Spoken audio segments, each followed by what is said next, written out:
오늘 수요 예배는 신앙의 10가지 발판 중에 7번째 발판, 하나님의 통치, 생사화복 주관하시는 하나님이라는 제목으로 이제 말씀을 확인하도록 하겠습니다. 신앙의 10가지 발판, 우리가 어디가 있어도 어떤 상황을 만나도 우리의 믿음 가지고 이기는 겁니다. 근데 우리의 그 믿음이 그냥 우리가 할 수 있다, 세상에서 알려주는 그런 적극적인 사고 방식이냐, 그것 가지고 우리에게 오는 문제, 그리고 우리가 가 있는 현장을 변화시키는 것이냐? 아니죠. 하나님이 성경에서 우리에게 알려주시고자 하는 믿음, 그거를 우리의 신앙의 발판 삼고 이겨나가는 겁니다. 실제로 문제되지 않는 겁니다. 그래서 우리가 키워야 될 그릇 중에 제일 큰 그릇이 뭐냐면 믿음입니다. 사단은 영적인 존재이기 때문에 우리가 믿음이 있는지 없는지 살피고 있습니다. 두루 삼킬 자를 살펴고 돌아다닌다 그랬잖아요. 욥기에서도 1장 2장에 보면 네가 어디서 왔냐, 그러니까 하나님이 그렇게 물어보니까 사단이 내가 두루 세상을 다니면서 왔다, 그렇게 말을 합니다. 베드로전서 5장 7절에서 8절까지 보니까 우는 사자와 같이 삼킬 자를 두루 찾아다닌다 그랬잖아요. 근데 그 먹잇감이 뭐냐면 우리의 불신앙입니다. 사람들이 불신앙 제일주의로 미안하지만 살고 있습니다. 그러니까 먹히는 거예요. 결박 기도보다 더 강력한 기도는 뭐냐면 믿음입니다. 믿는 거예요. 믿어지는 거예요. 그걸 보고 지금 우리는 망대가 우리 안에 섰다, 그렇게 말을 합니다. 그걸 보고 지금 절대 망대가 됐다, 그렇게 말을 합니다. 그러면 로마서 16장 20절에 있는 것처럼 사단이 무릎 꿇게 되어 있습니다. 욥이 사단에게 무릎 꿇어 버렸어요. 베드로 앞에 사단이 무릎 꿇어 버렸습니다.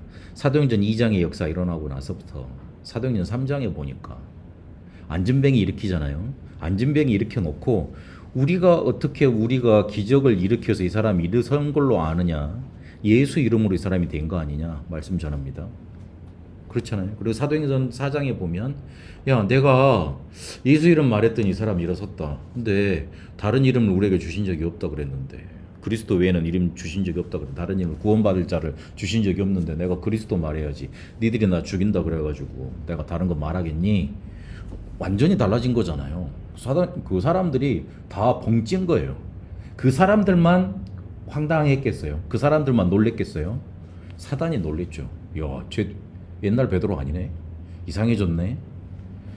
근데요, 우리가 대부분 이유 있다고, 말과 행동, 우리가 그런 말을 하는 데는, 그런 행동을 하는 데는 이유 있다고 불신앙에 너무 젖어 있습니다. 핑계 없는 무덤은 없다 그러잖아요. 그러나 불신앙에 너무 젖어 있습니다. 하나님께서는 우리의 안고 서는 것, 우리의 마음, 생각, 말하는 것 다 아십니다. 굉장히 머리가 똑똑하고, 그리고 뭔가 능력도 있고, 그리고 훈련도 많이 바꿔왔고, 그런 사람들이 왜 안 되냐 봤더니만 문제는 한 가지더라고요. 문제는 한 가지예요. 이 하나님 앞에 절대적인 믿음이 아니에요. 되게 능력도 있고 실력도 있는데 왜 그렇게 엇비슷하게 뭔가 잘 안 되느냐. 문제는 한 가지예요. 하나님이 그 중심을 보시고 응답을 맡길 수가 없는 거예요. 그러니까 우리가 뭔가 이렇게 문제가 다가오면 그 문제 속에는 하나님의 응답이 있고 계획이 있다, 그렇게 많이 들었지 않습니까? 그런데 실제로 문제 만나보면 이게 우리 속의 망대가 아니에요. 우리 속에 실제로 그 문제를 바라보는 가치관이 아니에요. 두렵기부터예요. 아이고야, 이러다가 문제 올까, 그거부터예요. 오히려 그냥 문제 오면 뭐 문제 만나 나 죽지, 이리 생각하는 게 더 빨라요. 그게 하나님이 원하시는 믿음인지 몰라요. 하나님은 우리한테 모든 걸 다 주실 수 있는 분 아니에요. 모든 축복을 다 하실 수 있는 분 아닙니까? 근데 우리 속에 창세기 3장이 우리를 장악하고 만한 그런 마음 건덕지가 있다. 응답을 주실 수가 없는 거예요. 그래서 우리 좀 멋있게 살아야 됩니다. 없더라도, 응답 안 오더라도 멋있게 보여줄 수 있어야 됩니다. 제가 전도사 때 우스갯소리로 그때 우리 교회 건축해가지고 교회 막 힘들고 그럴 때 막 헌금 막 너무 힘들다고 막 성도들 이야기 나오고 그러길래 제가 뭐 어디 기도에 인도할 때가 있어가지고 제 자랑을 했다니까요. 저는 핸드폰도 있습니다. 저는 차도 있습니다. 저는 집도 있습니다. 근데 성도님들이 다 웃더라고. 왜냐면 내 사는 거 뻔히 알거든. 내 살이 뻔히 알거든요. 근데 저 부자입니다. 그렇게 말하라니까 사람들이 이렇게 안 믿어진다는 식으로 그렇게 말을 하더라고요. 뭐 예전에도 저 신학교 다닐 때부터 돈 많다 그랬어요. 돈 별로 없는데 마이너스 막 치고 있는데 맨날 카드 긁으면서 생활하고 있는데 아니라 그랬어요. 그럼 자꾸 내 말에 내가 얽히더라니까요. 없다 없다 그러면 거기 맥히더라니까요. 그런데 있다 하니까 아니요, 하나님이 점점점 축복하시는데 아이고야, 우리가 소문 안 내려고 그래도요, 정말 믿음의 그릇 가지고 불신앙 제일주의 넘어서 버리면 우리가 조금만 믿음에 멋보이고 그리고 믿음의 맛을 조금만 설명해 줄 수 있는 사람이 되면 하나님은 우리에게 응답 주실 수밖에 없습니다. 렘넌트와 우리 청년들이 우리의 믿음 보고서 자라납니다. 다른 걸 보는 게 아닙니다. 우리의 뭐 외적인 모습, 막 실력 그것도 바라보고 있습니다만은 진짜 우리의 후대는 우리의 믿음을 보고 자라납니다. 그래서 우리에게 어떤 믿음이 있어야 되느냐? 살아있는 믿음, 이게 우리 속에 있어야 됩니다. 이사야 6장 13절에 보니까 포로 시대에 끌려가기 전에 이사야가 살았던 그 시대에 어떤 시대가 닥쳐왔냐면 국가가 없어지는 그런 상황. 그런데 거짓 선지자들이 나타나가지고 절대 안 망할 거야. 근데 이사야만 니들 곧 있으면 바벨론한테 포로되어 갈 거다 그렇게 말했거든요. 그러니까 그 거짓 선지자들이 이사야를 이단이라고 찍었어요. 막 핍박했다니까요. 결국 순교하지 않습니까? 그래서 생명까지 위협당하는 상황 속에 이사야가 놓였습니다. 여기에서 살아남았던 겁니다. 우리가 믿음을 가지지 않는 이상 절대 교회에 살릴 수 없고요. 그리고 나 자신도 살릴 수 없고 우리의 가정, 가문도 살릴 수 없습니다.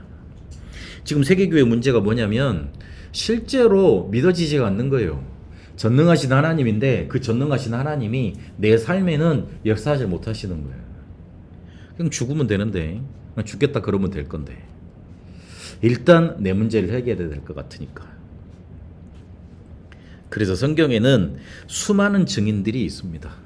족장 시대의 족장들이 그랬습니다. 아브라함, 이삭, 야곱, 요셉. 그리고 왕정 시대에 포로됐던 사람들이 이 살아있는 믿음을 가지고 있었습니다. 신약 시대에 특히 사도 요한 같은 사람들, 세례 요한 같은 사람들 순교했습니다. 죽었습니다. 그리고 초대교회에 실제로 제자들이 우린 죽어도 상관없다. 우리는 이단해도 괜찮다. 우리는 핍박받아도 괜찮다. 그래서 사도행전 12장에 보면 우리의 위협함을 하감하옵시고 그랬잖아요. 우리한테 위협 느껴지는 거 그거 상관없게 해달라고. 그거 문제가 우리한테 와도 문제를 없애달라고 기도하는 게 아니고 그 위협함이 우리한테 문제로 느껴지지 아니하도록 우리에게 힘달라고 기도했어요. 그게 바른 기도잖아요. 그런 증인들이 있었습니다. 다시 한번 강조합니다. 우리한테 가장 중요한 그릇이 뭐냐? 우리가 신앙의 10가지 발판을 메시지로 계속 들으면서 우리 속에 어떤 그릇이 생겨야 되느냐? 믿음의 그릇이 생겨야 됩니다. 안 믿어요. 불안해요. 염려 생겨요. 그러니 당연히 인본주의 나오게 돼 있어요. 그런데 뒤에 가보면 내가 머리 써서 만들어 놓은 거는 결국은 내게 안 됩니다. 만들어 놓은 거거든요. 만들어 놓은 거예요. 우리 교회는 만들지 않았습니다. 여러분 오실라 그럴 때 제가 주저했던 걸 아실 겁니다. 몇 번 내가 아니라고 이제 우리끼리 시작할 거라고 그랬는데 하나님 우리를 모이게 하신 거예요. 솔직히 제가 꼬셔서 오신 사람들이 없어요. 꼬셔서 오신 사람이 없어요. 솔직히 내가 제주가 꼬실 수가 없어요. 꼬시지질 않더라고. 그래가지고 더 좋은 교회 가서 신앙생활 하는 게 낫지. 아이고야 그랬다니까. 근데 하나님이 세계 보고만 때문에, 특히 베트남 보고만 때문에, 그리고 우리 후대 보고만 때문에 하나 둘씩 만나게 하셔서 이렇게 모아 놓으신 거예요. 제 속에 하나님이 정말로 내가 교회를 다시 시작하기를 원하시는구나, 정말로 이 복음 운동 속에 내가 결단하고 다시 하기를 원하시는구나, 그 마음이 교회에 이제 하기 전에 딱 생겼다니까요. 그래가지고 장소 예비돼 있지, 사람들 온다 그러지, 그리고 계속 기도하겠다 그러지. 누가 바보 아니라도 그걸 만약에 제가 사람을 꼬셔서, 야 우리 나 교회 할 테니까 당신 와서 이렇게 장로하게 봐줄게, 그래서 꼬셔서 데리고 오고, 너는 뭐 해라 꼬셔서 데리고 와도 그래 했다 그러면 어느 순간 보면 수틀려서 나가버립니다. 차라리 내가 여기서 죽겠다, 내가 여기서 문제 와도 괜찮다 이렇게 결단해버리면 그때 성령께서 역사하시는 거예요. 그래서 우리에게 가장 중요한 그릇 중에 그릇이 뭐냐면 믿음입니다. 말씀 들으면서 이게 생겨야 돼요. 결국 불신앙은 실패합니다.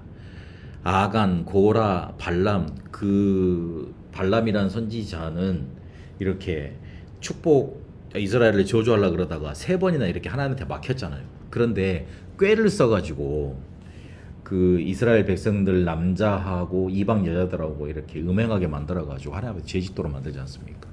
고라는 레인으로 그 아론과 모세한테 반역을 들었던 자들이고, 그렇게 광야 생활하면서 맞는 말만 했던 사람들, 야 우리도 하나님을 섬기고 하나님을 보는데 하나님의 말씀을 전하는데 니들만 하나님이 택했니? 그렇게 맞는 말만 했던 사람들 결국은 실패했습니다. 그게 뭐냐면 결국 불신앙에 기반해서 나오는 것들이었거든요. 사도행전 11장에도 보니까 율법을 벗어나지 못했어요. 왜냐하면 그렇게 해야 될 것 같으니까. 사도행전 5장에도 보니까 아나니아 삽비라 얘기가 나오지요. 그 사람들이, 다른 사람들이 주목받는 거, 그거를 못 봤던 겁니다. 하나님은 그래서 어떤 믿음을 원하시느냐, 우리가 구원 얻는 믿음, 예수를 그리스도로 믿는 믿음, 그리고 그 복음에는 하나님의 능력이 나타납니다. 능력을 믿는 믿음. 그리고 그 능력이 어디에 나타나냐면 우리의 삶 속에 나타납니다. 그리고 우리를 주관하신 생사화복을, 거기서 일어나는 생사화복, 살고, 그리고 우리가 화 받고, 그 다음에 복 누리고, 이렇게 이런 모든 것들의 주관자가 누구시냐면 우리의 생명의 주관자이신 하나님입니다. 그래서 그걸 우리가 정말로 믿기를 원하십니다. 완벽한 믿음을 원하시는 거예요. 우리가 행동을 바르게 하는 것, 하나님이 그거 먼저 원하시지 않습니다. 믿음부터 원하십니다. 그래서 그 믿음을 보고 응답하시는 거예요. 그래서 우리가 주어진 자리에서 복음 때문에, 교회 때문에, 우리 후대들 때문에, 성도들 때문에 살다가 가야 됩니다. 그런 결단을 오늘 하셔야 됩니다. 그리고 두 번째 믿음이 어떤 믿음이냐, 가져야 될 믿음이 영적 싸움을 할 수 있는 믿음입니다. 세계교회가 왜 실패했냐면 육신 싸움만 해서 그래요. 바리새가 하나님의 말씀을 육신으로만 해석을 했던 거예요. 그러니 자기들의 교리, 율법 이런 것들로 지켜야 된다고 계속 주장을 했던 겁니다. 중세 교회도 너무 커지니까 이걸 통해서 자기들이 이익 보려고 육신 싸움만 했어요. 18세기, 19세기에 선교 단체들이 일어날 수밖에 없었던 이유가 뭐냐면 교권화되니까. 그리고 20세기에도 교인들한테 뭔가 이렇게 육신 싸움만, 계속 주도권 싸움만 하니까 그 우리 교회 필요 없다, 우리들끼리 같이 예배드릴 거다, 무교회주의가 판을 쳤던 것 아닙니까? 이 불신앙은, 이 육신 싸움은 모든 축복을 차단해 버립니다. 근데 이게 2000년 전에도 고린도 교회에 있었어요. 고린도전서 3장 1절 3절. 하나님의 성령이 너 안에 거하시는지 알지 못하냐, 그거 할 때 육신적으로 어리석은 사람은 이렇게 뭔가 이렇게 제대로 못 먹고 젖만 먹는다고 얘기했잖아요. 그리고 사단한테 걸리는 길입니다. 이게 사단한테 걸리는 길이라니까요. 그 우스갯소리 있잖아요. 개도 이렇게 오줌을 누는데 자기의 루틴 따라 아무데나 가서 이렇게 발을 들지 않는다고. 개도 싸는 데가 딱 정해져 있다니까요. 쌀만한데 싸요. 파리도 앉을만한데 앉습니다. 꽃이 앉지 않습니까? 그런 것처럼 사단도 우리를 공격할 수 있는 건덕지, 불신앙밖에 없습니다. 그래서 우리는 믿음 속에서 영적인 싸움을 할 수 있어야 됩니다. 이거 해야지만 성공하게 되어 있습니다. 이거 해야지만 승리하게 되어 있습니다. 마태복음 28장 28절 30절에 보니까 사단이 너희 집에 이렇게 집 짓고 있다 그래 돼 있잖아요. 마태복음 4장 43절 45절에도 보니까 마태복음 4장에 보니까 이 사단은 예수님도 무너뜨리려고 시험했습니다. 에베소서 6장 12절에 보니까 이 권세가 어마어마합니다. 그러나 영적인 싸움하면 반드시 이기게 되어 있습니다. 영적인 싸움을 해야지 흑암에서 빠져나오거든요. 창세기 3장, 6장, 11장이 더 이상 내게 역사하지 못하게 되거든요. 그러면 육신 싸움도 바르게 하게 되는 겁니다. 다윗이 골리앗을 무너뜨릴 때 그냥 나간 게 아니에요. 골리앗이 했던 일이 있어요. 와서 자기 신의 이름으로 여호와를 저주한 거예요. 여호와의 군대를 저주했어요. 여호와의 군대를 저주했다는 거는 여호와 하나님을 저주했다는 거예요. 그걸 들은 거예요. 그냥 객기에 의해서 야 저게 쳐들어왔으니까 내가 무너뜨려야지 그런 의미만 있었던 게 아니에요. 골리앗과 다윗의 싸움은 그런 영적인 배경이 있습니다. 다곤신 선교사 골리앗 네피림 후손이잖아요. 그리고 앞으로 이스라엘의 왕이 될, 앞으로 예수님이 오셔야 될 그 계보를 이을 다윗 붙은 거예요. 영적인 싸움이 먼저 있었던 겁니다. 영적인 싸움을 먼저 해야지 육신의 싸움도 바르게 보이게 됩니다. 싸우지 않고 이기게 되는 겁니다. 그래서 우리는 기도할 수밖에 없게 됩니다. 우리가 영적인 싸움을 하게 되면 현장 보는 눈이 달라지게 돼 있고요. 그리고 한 영혼에 대한 간절함 보는 눈도 달라지게 돼 있어요. 그러면 헌신도 달라지는 거예요. 우리에게 사람들이 붙여질 거 아닙니까? 그러면 솔직히 우리가 시간 내야 되고 매일 가야 될 사람도 있고 그렇습니다. 그런데 영적인 눈으로 보면 그 사람이 주기적으로 꼭 복음을 계속 들어야 될 사람이잖아요. 가게 돼 있어요. 육신적으로 보면 피곤한 일이에요. 아니, 누가 그거 한다고 상을 줍니까? 알아주기를 합니까? 그렇지 않아요. 가보면 그 사람의 메시지를 잘 듣냐? 그렇지도 않잖아요. 어쨌든 가보면 메시지 하나 보면 졸고 있잖아요. 그러면 막 속에서 열불철분 날라 그러죠. 이게 진짜 내가 시간 내서 왔더니 막 왜 그래? 그러잖아요. 그러나 하나님 보시기에는 그 사람 중요한 거예요. 그러니까 나를 거기다 갖다 붙여놨죠. 이런 사람들이 많다니까. 근데 우리는 영적인 싸움 할 수 있는 믿음이 없으니까, 영적인 것만 바라보지 못하는 그런 육신적인 믿음만 갖고 있으니까 자꾸만 내가 막 사역도 피곤하다, 일도 피곤하다, 자꾸만 그렇게 돼버리는 거예요. 헌신이 달라지는 거죠. 성공 생각도 말고 뒷일 걱정도 말고 생사화복을 하나님이 주관하시니까 그거 붙잡고 조금만 영적인 싸움 할 수 있는 믿음 우리가 붙잡으면 됩니다. 그리고 제일 중요하게 세계 선교도 방법이 아니라 믿음으로 합니다. 유광수 목사님이 성경적 전도는 이런 방법이다 그래가지고 자 요렇게 A는 이렇게 하고 B는 이렇게 하세요. 말을 이때는 이렇게 해야 됩니다. 그렇게 우리한테 가르쳐 주시지 않았어요. 그냥 메시지 전달해 주셨어요. 성경에 있는 증거, 자기가 확인된 거 그거 간증해 주셨어요. 방법으로 세계복음화 되는 거 아니잖아요. 그 당시 맞는 방법이 지금 시대가 변하면서 맞다는 보장도 없고, 그런데 세계 선교는 하나님이 하셨거든요. 하고 계시거든요. 그 믿음 가지고 우리가 그 응답 속에 올라타서 하는 겁니다. 내 주의를 살리는 게 전도입니다. 내 주의를 살리는 게 전도예요. 그래서 그 내 주위에 있는 사람들한테 참 구원과 복음과 증거에 대해서 말 전달하고 인도받는 겁니다. 그리고 내가 살고 있는 지역 살리는 게 교회입니다. 그래서 교회는 모이는 교회, 흩어진 교회 있지 않습니까? 사도행전 2장에 보니까 성전에 모였다가 집에서 모였다가 파라와 이거 로컬인데 제가 잘못 쳤네요. 로컬과 파라 교회가 나눠져 있죠. 구원받은 개인이 교회고, 구원받은 사람들의 모임이 교회고, 구원받는 사람들이 일하는 현장, 업의 일터가 교회입니다. 그리고 이렇게 시설을 만들어 놓은 데가 교회고, 또 궁극적인 교회는 어디냐면 우리가 앞으로 가서 하나님을 영원히 찬양할 천국입니다. 지역을 살리는 개념으로 교회를 우리에게 허락해 주신 겁니다. 안 그러면 우리가 따로 예배 드리면 되죠. 혼자서 그냥 예수 영접하고 일평생 있다가 이렇게 천국 가면 되는 거예요. 근데 왜 교회를 만들어 놨을까요? 하나님의 나라가 이 지역에 임하고 그리고 그 지역 속에 있는 사람들을 변화시키기 위해서 우리를 교회로 모아두신 겁니다. 그래서 다른 지역, 민족, 사람 살리는 것이 선교입니다. 그래서 믿음이 있어야 돼요. 그래야지 전도 선교 가능합니다. 이거 깨달아지기까지 하나님이 계속 괴롭히십니다. 믿어지기까지 계속 괴롭히신다니까요. 괴롭히신다 그렇게 봐야 될까요? 아니면 괴롭힘을 당하게 돼 있어요. 하나님 그거 알려주셔야 되니까. 야곱이 처음부터 언약 속에서 태어났잖아요. 근데 77세 때까지 이렇게 바단 아람으로 가기 전까지 77세 때 베델이란 곳에서 이렇게 하나님을 만나게 되지 않습니까? 그렇게 되기까지 응답이 없으니까 힘들었긴 했을 거예요. 그런데 믿음이 잘 안 생기는 거예요. 그러니까 하나님이 죽을 위기로 몰아넣어가지고 엄청 지친 게 만들어가지고 거기에서 꿈을 통해서 체험을 하게 하지 않습니까? 하나님은 절대 손해보는 분이 아니십니다.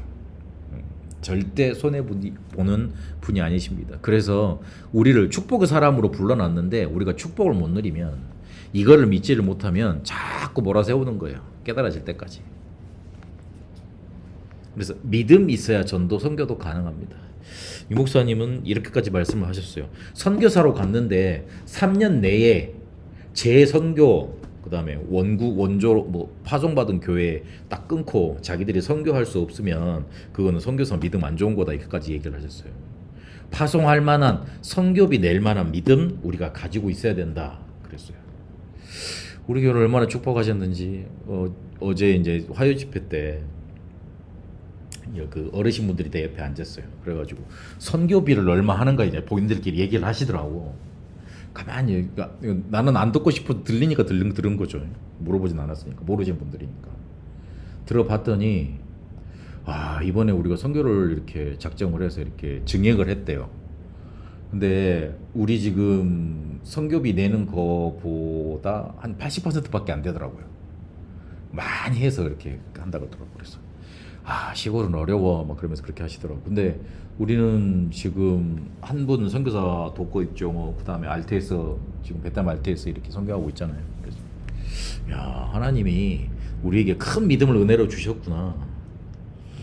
근데 그렇게 빠져나가면 교회 재정이 줄어들고 힘들고 그다음에 막 이런 거 하는데 못하고 그래야 될 거 아닙니까? 그런데 하나님이 맞게끔 응답을 주셨구나 그런 생각이 들더라고요.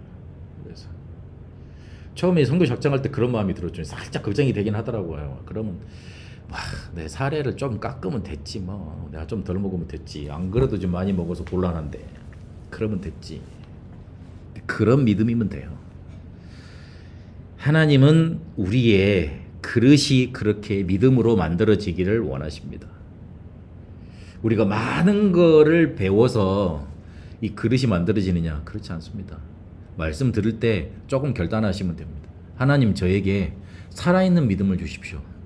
그리고 영적 싸움 할 수 있도록 눈 열어주십시오.